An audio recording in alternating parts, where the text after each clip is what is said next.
one of the major roles of the microbiome, and that is of protection. Could you give us an overview of that? Yeah.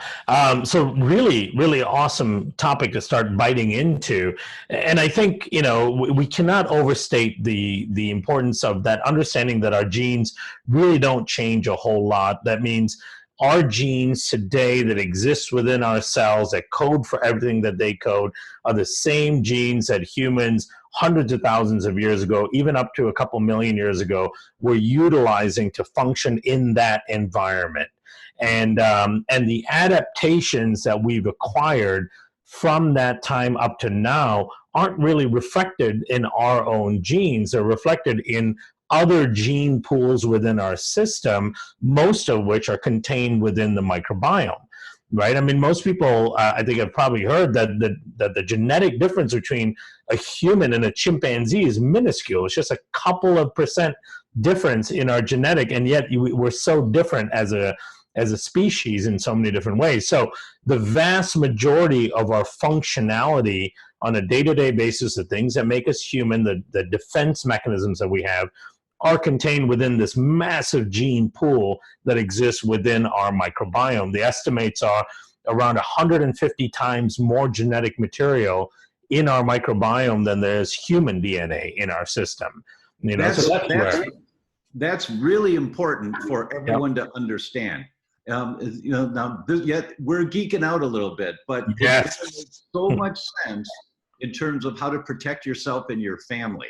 Yep. When you get this, that there's 100 to 150 times more genes inside our body from the bacteria and the viruses that are, and the yeast in our body. Mm-hmm.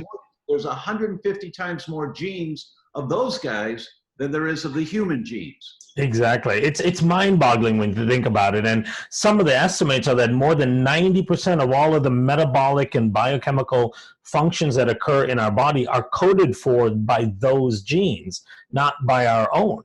We have a very limited set of genetic material. I mean, we've got half the genes as a rice plant does, and we've got half the genes as an earthworm does. But what makes us so sophisticated, which has accelerated us to the top of the food chain and top of the evolutionary ladder, is this amazing gene pool within the microbiome that we contain and we've learned to utilize. That's a really important aspect of it. Now, talking about defense and protecting us, I mean, there's only one major system in our body that defends us from things that come in from the outside that seek to maybe harm us, is our immune system. And our immune system is a fascinating system because, 80% of it is in our digestive tract. And our digestive tract, every square millimeter, is covered with microbes. So imagine the communication and the relationship between the microbiome and the immune system, where all of your immune tissue, these tissues and these cells that are supposed to be able to detect friend from foe, bad bacteria from good bacteria, viruses from that are pathogenic versus your commensal viruses, food particles that are friendly, that they shouldn't be attacking, all of these detections that they have to do, they're doing that covered in a sea of microbes. Right. So if you're a geek right now, like Karan and I, you're drooling. Yeah, you're exactly. Drooling to understand this. It's like, wow, that's really amazing. Really? Yeah. All this bacteria that's really not human, it's bacteria.